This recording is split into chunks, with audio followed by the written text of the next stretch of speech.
Hello everyone and welcome back to another video. In today's video we're going to be talking about major upset, a major happening this weekend. Unfortunately it was a super major, but due to DQs it did drop down a little bit, but this tournament is still incredibly stacked with some of the best players in the world. Our top 16 seeding is Base Mage, Dark Wizzy, MK Big Boss, and Chase in 13th, Cosmos, Luis, MVD, and Aaron in 9th, although MVD is going to be DQ and we'll talk about that in a second. Then you have Jackal and Ouch in 7th, Zomba, Big D in 5th, Karama in 4th, Riddles in 3rd, Spargo in 2nd, and Leo in 1st. This tournament's going to be incredible. We're going to be going over a couple players that could make runs and how I think the top 16 is actually going to turn out.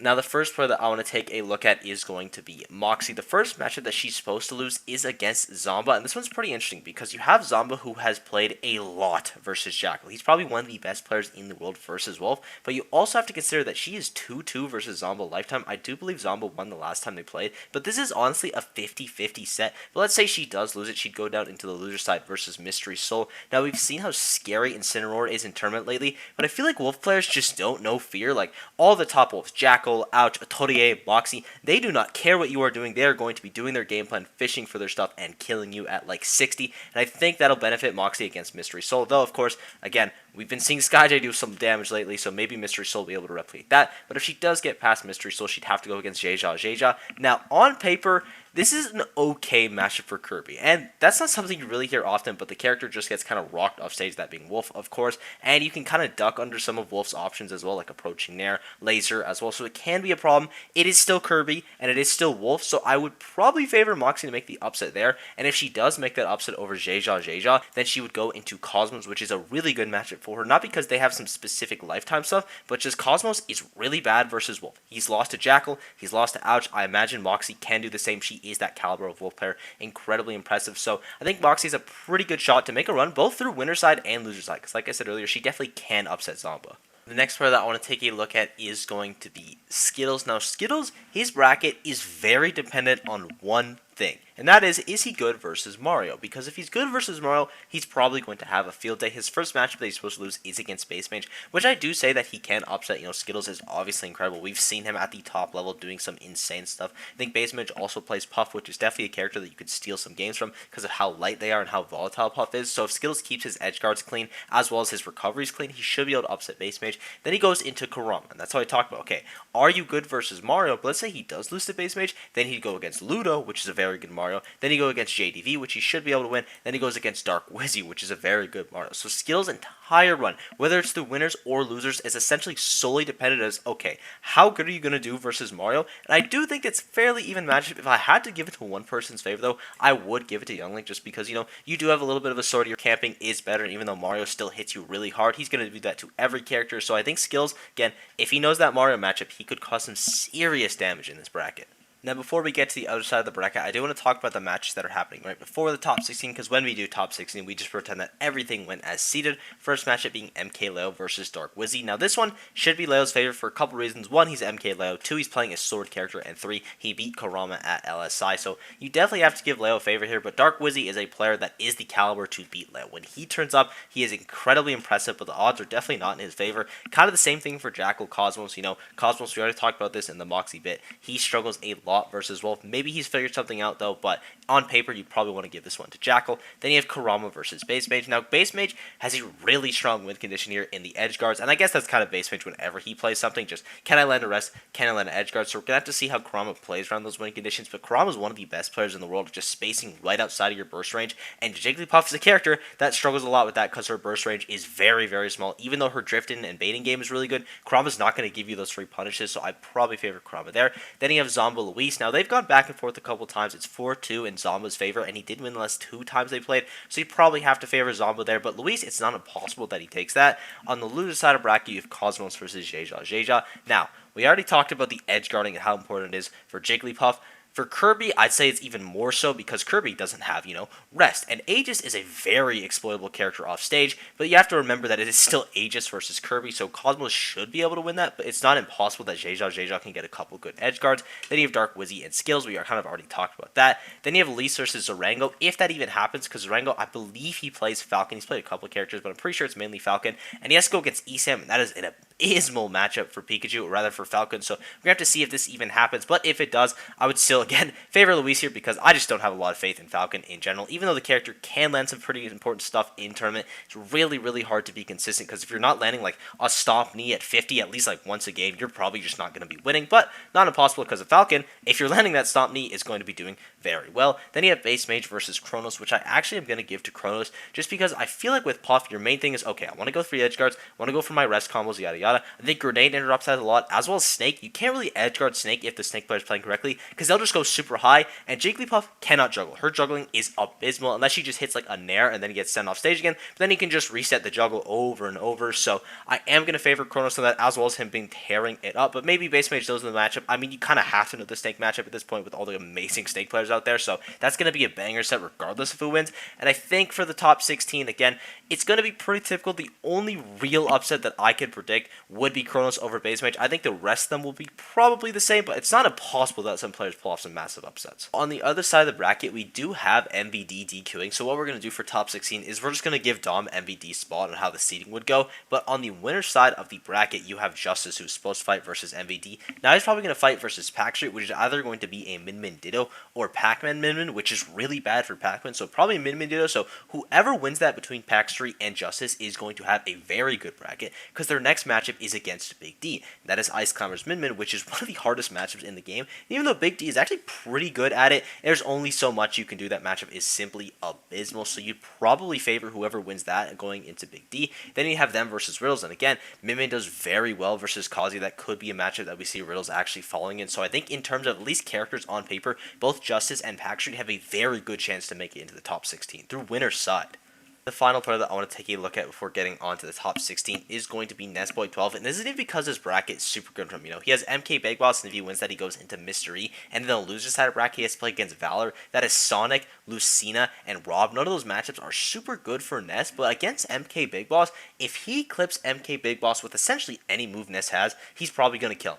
Nessboy12's on-hit game is some of the best in Smash Ultimate. His side magnet combos are unreal. He's incredibly scary to fight against, which makes him a really scary player to fight in tournament. We see this a lot with SkyJ. SkyJ is winning impossible matchups because people are afraid of him, and he gets them in the corner and kills them at 30. Nessboy12, it's going to be kind of the same thing, except anywhere on the stage at any percent, if he hits you with a side magnet, you are just dead, and you know he's going to be going for it. And against Rob, you can definitely clip that character, so I think Nessboy12 has a chance in the upset there. Mystery is going to be a little bit harder just because Lucina does have a better spacing tool, as well as if Mystery was playing like he was at level of Expo, it's going to be extremely difficult, but the same logic applies. If Nessboy12 gets his hands on him, it is over. Same thing to Valor, which is going to be really tough because that's the whole gimmick of Sonic. You can't get your hands on him, but you get what I'm saying at this point. Nessboy12 is so scary on hit, and it makes him such a threat in any tournament he enters. But actually, before we get on to the top 16, let's talk about the matches that are happening right before that. We have Spargo versus MK Big Boss, which should be going Spargo's way, but Rob is definitely a character that can exploit Cloud and Aegis off stage, so it's not an impossible upset, but Spargo usually does take those. Then you have Ouch versus Aaron. This one's a little bit harder to predict. I think they've only played once at CEO where Aaron was able to win that, but Ouch also has Zenyu in his bracket, so that means if he gets to this point, he's going to have to beat a pretty good Diddy Kong player. I will say, though, Aaron plays one of the most unique styles of Diddy's I've ever seen. He plays Diddy like no one else, so it's going to be a little bit different, but, you know, the game plan is still going to be kind of the same. You're still going to know the options, the burst range, all that stuff, so if Ouch knows the matchup, which he'll have to know to get past Zenyu, he should be doing fine versus Aaron, so I'm going to say Ouch wins that. Then you have Riddles versus Chase. This one's also very interesting because Chase was able to beat Riddles at Genesis. Chase is very good at the Kazuya matchup, so I imagine this is going to be Terry versus Palutena, which I have no idea how it's going to go. If it's Terry Paula, though, I'd probably favor Riddles, but if it's just Kazuya, I think Chase can take it again. Then you have Big D versus Justice, like I said earlier, and on paper, Justice should be winning that. He usually wins that because that matchup is impossible, but maybe Big D is able to pull off the upset there. Then in the loser side of the bracket, you would have Aaron versus Justice or Aaron versus Big D, which Aaron versus Big D, really bad matchup. Aaron versus Justice, really good matchup because Diddy Kong does very well versus Min Min, so whoever wins there, it's going to be pretty important for Aaron's bracket. Then you have MK Big Boss versus Jared is King. Now, it's very important to know how you play against Shulk, and I don't know actually how much experience MK Big Boss has versus Shulk. Assuming he knows how to play against the character, he should be able to win, but if you don't know what you're doing versus Shulk, you can take 50% in 1 second and then die at an edge guard at like 50, even as Rob, so this could be a really scary bracket for MK Big Boss. He has to make sure he studied for that one. Then you have just T3 Dom versus, like, I don't even know who'd be here at this point. I guess it would be... Sorry, I just had to figure out who T3 Dom would actually be playing. It would be one of Big D or Justice. Justice, he definitely doesn't want. The matchups are a little bit tough for Belmont, though not impossible, whereas Ice Climbers is really, really good for Belmont, so he probably wants Big D from that draw. Then you'd have Chase versus Mystery. This is also a set that I really have no idea how it's going to go. Both these characters are fairly common. I will say that Palutena is a lot more common, so if Mystery is playing like he was, again, at level of Expo, he was so impressive at that tournament, he could definitely take the set. But if Chase has been turning up like he has recently, like, you know, his run at Genesis, all the other tournaments that he's been to, he's looked very impressive. He's had a massive level up since the Invitational. It's been incredibly noticeable. So if Chase is just playing consistently, keeping up to his game, he should be able to take that. But if Mystery is playing with a little bit of fire, that could definitely be an upset that we see. Now on to the top 16. Again, this is just all the projected seeding that we're going to be going off of, and this Google sheet was made, of course, by the lovely ICOOKIEMONSTERZ. Their stuff will be down below. Our first matchup is going to be MK Leo versus Jackal. Now, I am going to favor Leo here because he is still Leo, but Jackal is a player when he's playing with momentum, he can run over anybody. This is just kind of a wolf thing as well, but we saw him do it a while ago at SmashCon Fall Fest and more recently at Apex. At those two tournaments, he looked unstoppable, a couple sets away from winning the entire thing. Jackal, when he's playing with momentum, is really, really scary, so Leo's going to have to be playing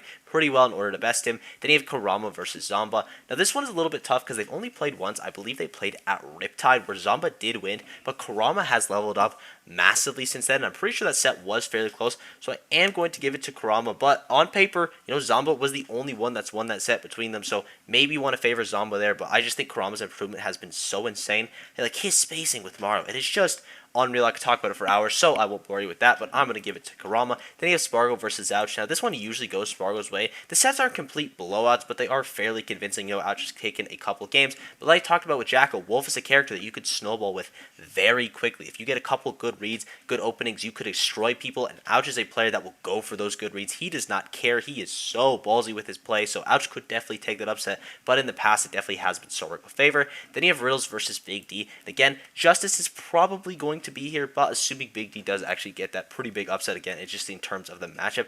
Big D Riddles, I would favor Big D. The last two times they played, Big D has 6-0'd Riddles. You know, it's been a 3-0 both times. I think it's been mainly Kazuya from Riddles, though, so I'm excited to see if the Terry has a play, because Kazuya Ice Climbers is actually a really tough match for Kazuya. I'm not saying Terry Ice Climbers is really good for Terry, I'm not actually super sure, but it's definitely better because the Kazuya combos are so long and so easily interrupted, whereas Terry, it's just kind of like jab, jab into a special, so I think if he goes Terry there, he has a better shot versus Big D, but if it's going to be Kazuya versus Ice Climbers, I would definitely favor Big D there. Then you have Aaron versus MK Big Boss. If we know anything about Tweak versus Robs, it is absolute destruction, so I assume it's going to be the same thing. Again, Aaron does play a very different style of Diddy Kong, but I think he'll have the same success versus Rob. Then you have T3 Dom versus Chase. Now, they have played, I think, 5-3 overall in Chase's favor in the last 5 times in a row. I guarantee that much. Chase has won them. He has figured T3 Dom out. He knows the matchup. It's probably a little bit rough for Belmont as well, so I'm going to give that one to Chase. But T3 Dom, he's done it before. It's been a little bit, but he can definitely get that little fire back up and maybe pull off that upset. Then you have Cosmos versus Dark Wizzy, which at the end of the day, it is Mario versus a sword, which is pretty tough. Not impossible, of course, because as we've seen with Mario, anything is possible with that character if you hit your 1 or 2 conversions, but Cosmos should be able to take that one. Then you have Base Mage versus Luis. Now, I am going to favor Base Mage just because he is incredible versus Palutena. If you've seen his matchups versus Chag, he just rocks Chag. Not every single time. I think Chag's taken a set, maybe even 2, but he's incredibly good at that matchup. Palutena is a character that you can't mix it up with as much as you can other characters like a Steve or a Snake. Fairly linear game plan. Most Palutena players, there are going to be different playstyles, you know, how aggressive they are, how they're going to look for their kills, but at the end of the day, you only have so many openings and so many kill options that you can look for, so Base Mage is probably going to know what to do and probably take that set. So for Losers Ninth, our first matchup is Riddles versus Aaron, and the last time they played at Let's Make Moves Miami, Riddles did take that, as well as Riddles having taken sets off Tweak. Now, I do think that Tweak beat him the last time they played, but again, it is very different playstyles of Diddy. I've said it a couple times in this video, but it really can't be over-exaggerated, so even though the matchup is the same, the way it goes through in the actual game can be very different. So just because Riddles won the last time does not mean it is a guarantee, because Aaron, I think, beat him at Ultimate Summit 3, which is definitely a while ago, and Riddles has leveled up massively since then, but so has Aaron. He's become a very strong player. Even though he didn't win a set at Summit, he looked incredibly impressive throughout the entire event, so really excited to see how that goes down. Then you have Ouch versus Chase, who have never played before. Chase does have a win on Jacko, though, at Level Up Expo pretty recently, so off that data alone, I am going to predict that Chase wins it, but just know that it hurts my heart to be predicting against Ouch, but hey, we have little information and the data is pointing to Chase there, so we're going to be giving that one to Chase. Then you have Zomba Cosmos, which we have a lot of data. I think it's like 8 or 9-1 in Cosmos' favor, and the only time Zomba won was in winners finals of Glitch Infinite, which Cosmos, reset the bracket against him and won. So definitely a Cosmos favor there. But again, Zomba has done it. He did it once before. Doesn't mean he can't do it again, but Cosmos is usually going to be taking that. Then you have Jackal versus Base Mage, which we also don't have a ton of data on. And the last time they played was at SmashCon, where Base Mage did take it, so I'm going to give it to Base Mage again. But this is kind of the same thing for Ouch and Jackal. I think both of these are incredibly doable. Again, Loser's Ninth out of every single part in the bracket, even getting onto Winners Finals like later in the video, this is the part I'm the most unconfident on by far, because a lot of these matchups have only happened once or not for a while. The only one that I'm kind of sure about is Cosmos Zomba, but even then, Zomba is an incredibly explosive player, and once you get aged off stage, a lot of things can change very quickly. Now, on the winner's side of the bracket, we have Leo versus Kurama, and Leo did win the last time they played, as well as the matchup being in his favor. Kurama has done it in the past. It's definitely doable for him. He is a player that can take sets off Leo and has taken sets off Leo, but if you had to favor someone, it would be Leo. He clearly knows how to play the Mario matchup, as well as him having to beat Dark Wizzy. If you actually look right at the bracket here, he has to beat Dark Wizzy before he even gets to Kurama, so he's going to be fresh on that. He's going to know what he's doing there, so I'm going to favor Leo for that one. And then you have Spargo versus Big D, which is Cloud Ice Climbers, which is where it should end, but it is Big D. It's not impossible, but on paper, this is 100% Spargo favor. Loser side, you have Riddles versus Chase. Now, I kind of already talked about this. Chase did beat Riddles at Genesis, but assuming this part of the bracket actually happens, that means that Riddles would have had to have beaten Chase to actually get this fight. Like, to fight Big D, he has to beat Chase. So I'm going to assume that Riddles takes it there again. If this is going to be projected, if they meet on another time or they meet in the first encounter where Chase actually takes that, I think it's more favorable. But for the second time playing, which again, they would have to play for the second time if the bracket was to turn out like this, I'm going to give it to Riddles. Cosmos Base Mage, they never played offline. I think they have 2 sets online, which Cosmos win, which doesn't really mean anything, but at least he kind of knows how to play against Puff. It's kind of a matchup check character if you don't know how to avoid getting edge guarded. And with Aegis, you definitely need to avoid how to get edge guarded. So if Base Mage is able to lend those win conditions in that edge guard, in that rest, he can win the set. But if Cosmos knows how to avoid those, and with Aegis, it can't be too hard to avoid. Like, maybe the edge guarding part can be a little tricky, but avoiding rest with Aegis shouldn't be too difficult. So gonna give it to Cosmos, but definitely not impossible for Base Mage just to hit his really strong win conditions and steal the set.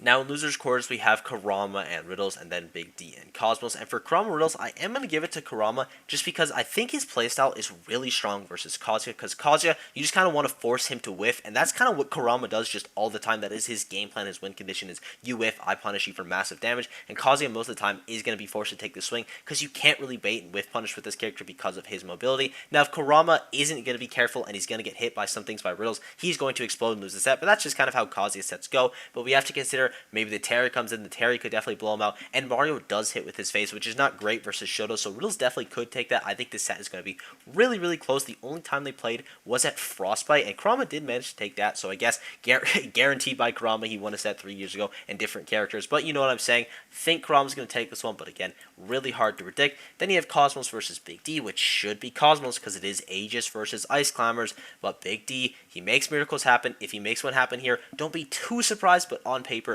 you definitely want to favor Cosmos. Now we have our top 4 of Leo Spargo and Kurama Cosmos. Now Leo Spargo, I am incredibly excited about because we haven't seen this set since Genesis. Not Genesis 9, Genesis 8. It has been a very long time since these guys have played, at least at a major. I have no idea how it's going to go. I'm just going to be safe and bet Leo, but if you want to bet Spargo as well, I think it's the same result if they're both going to be ending up in Grand. Sorry for a little bit of a spoiler. Then you have Kurama versus Cosmos. Now, even though I've been going on paper for most of these matchups, Kurama is so good versus swords that I don't know if Cosmos is going to know how to deal with it. It isn't guaranteed. Cosmos can pull it out, but Kurama is a player. If Cosmos is getting nervous, he's whiff punishing a lot, and that's what Cosmos will do. He will go in, he will try to force openings. He's an aggressive player sometimes when he gets a little nervous. Kurama will explode him for that. If we're seeing good Cosmos, it shouldn't be a close set. He should just be able to win because Aegis is still Aegis. But if we're seeing Cosmos make even small mistakes that he does sometimes do in bracket, we're going to see Kurama absolutely exploit him. Then you have Spargo versus Kurama.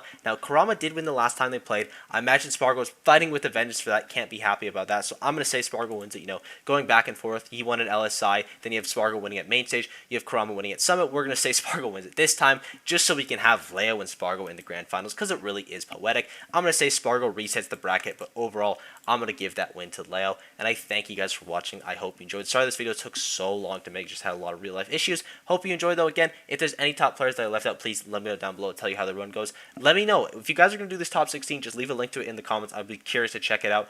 This bracket is going to be amazing. I know there was a lot of DQs, but this tournament, as you can see, is still incredibly stacked. So yeah, sport's been absolutely unreal. Thank you guys for everything, and I will see you all in the next video.